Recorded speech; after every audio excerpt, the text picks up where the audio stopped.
been doing all the things, posting online, setting up at shows, making great products, and you're still not seeing real growth, you're probably caught in something I call the hobby trap.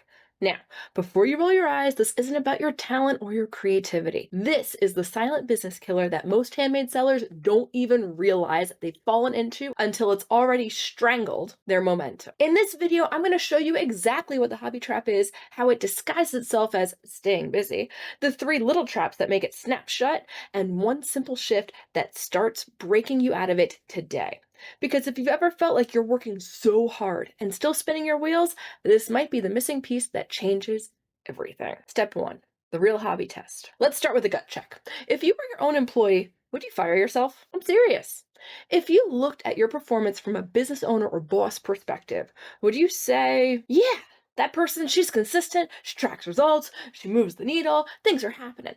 Or would you quietly admit, she's not really busy, they're busy all the time, but I don't know that they're actually producing results? That question right there is the difference between a hobby and a business. A hobby reacts, a business plans.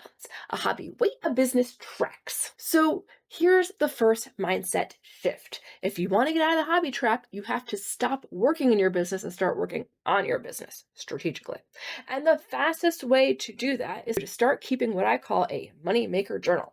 This could be a notebook, a Google Doc, or I use just a running note in my thread or a note thread in my phone. Every day, I want you to answer one question. It's just one question in this journal, in this thread.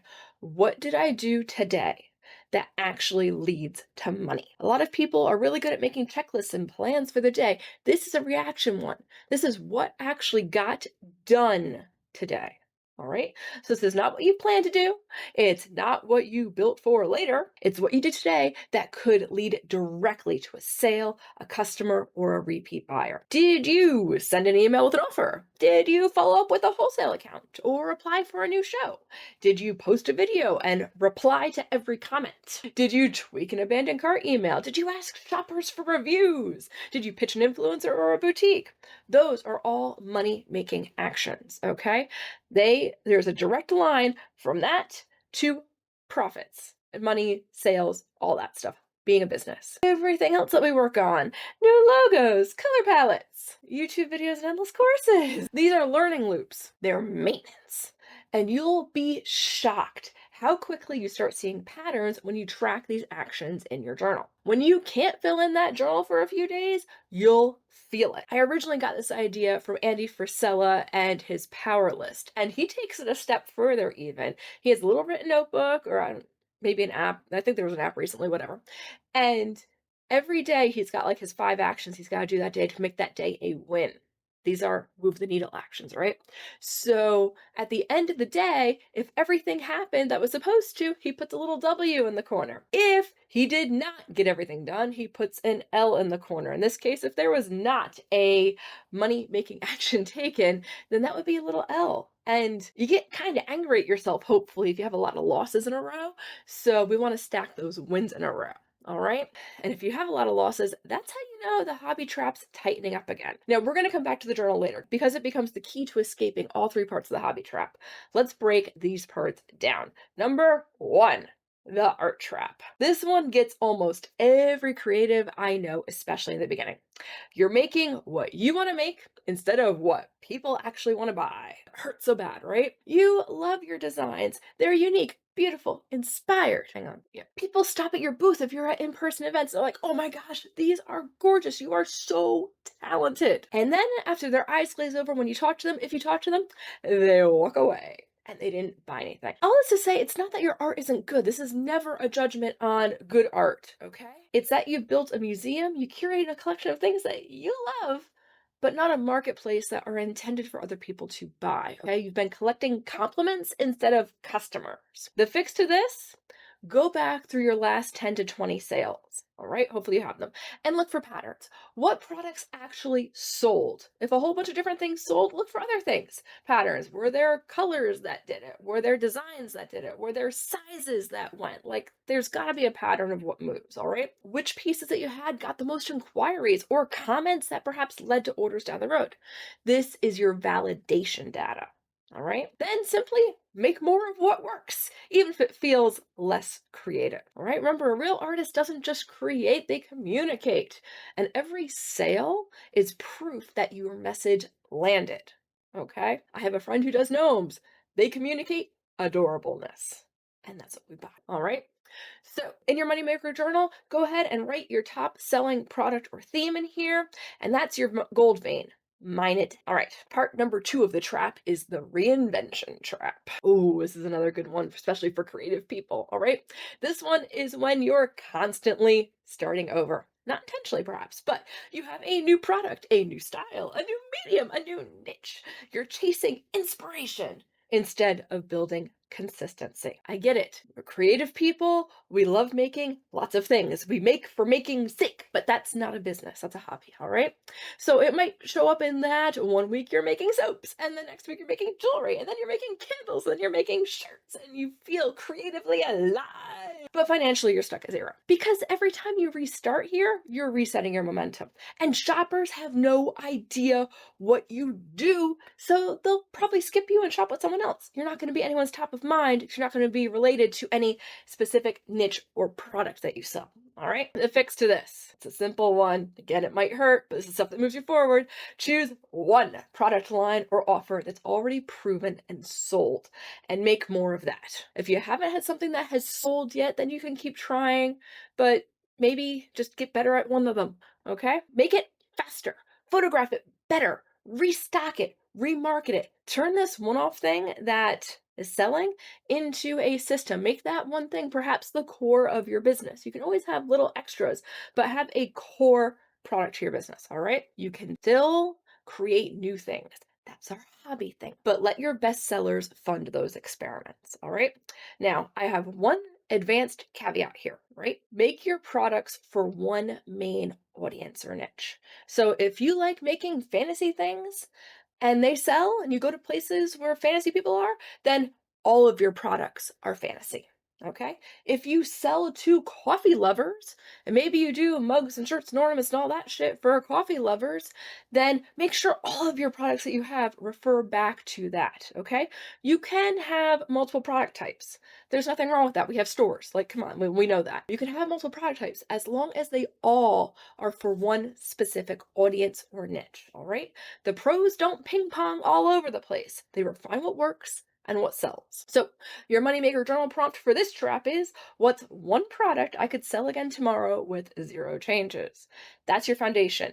Build everything from there, right? Part three to the trap, this one. If none of these are hurting, let me know because they hurt me. Part three is the busy trap. This is the loudest one and it's the easiest one to fall into. And I personally get sidelined in this one nearly every day for a little bit. You ready for it? You're always busy. Your family might call you out on this one too. You're making, packing, labeling, planning, designing, learning, tweaking. You feel exhausted. So surely you must be productive, right? Not necessarily. Because busy is not the same as profitable and effective. You can, who's done it, work 10 hours a day and still not move the needle if none of that time went towards money making actions. The busy trap feels good because it's safe. We're doing the routine things, the things that got to get done in your business, right? It keeps you in motion without ever putting you on the hook for results. Because oftentimes asking for the sale is scary, right? The fix to this one, start every day by asking, what's one thing I can do today that could lead directly to money? And like, please don't misunderstand me. Nothing you do is guaranteed to lead to money unless you're chasing down invoices. Even then, you don't know that they're going to pay you that day. But you need to be doing the tasks that are intentional towards money. All right. Now, if you can't think of one thing you can do today, then open your Moneymaker journal and look back at what worked before. Entrepreneurs always want to try what's new. Remember to go back and look at what already worked and do more of that. All right. It's the opposite of hustle. It's focus. All right. It's not mindless hustle. It's focus.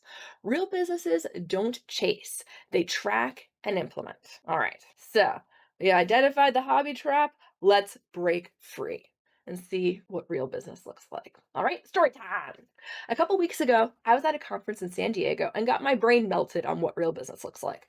People were on stage talking about posting 5 to 15 videos a day. One person does 100 posts a day to warm up a Facebook page. I was like, holy shit, these numbers are insane. These people also have very healthy bank accounts. There's a reason they're on stage. All right. It was a great big slap in the face to me of what real business is like. It's like, oh, that's what serious looks like. So anything I'm doing over here, it's not serious because it's not that. All right. When you start thinking like a business owner, everything changes. You stop confusing effort with progress. You start seeing patterns that lead to results. You start choosing tasks that move money instead of just moving you. And you realize something powerful. You don't have to do more. Despite what I just said about content, all right? You just have to do the right thing, okay?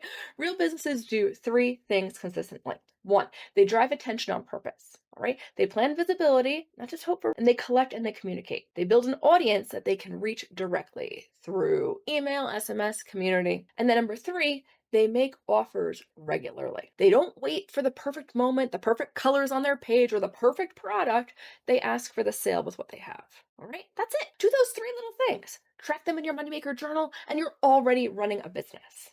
Okay, next tool. Now, I know not everyone loves tracking or planning, and I know we're all sitting here with entrepreneurial AD. We want to do all the things, and we also kind of want to do nothing, right? We want to be our own boss, but still maybe have someone tell us what to do because we're like, what do I do? So I built something fun to help you stay consistent. It's called the Magic Maker Money Ball.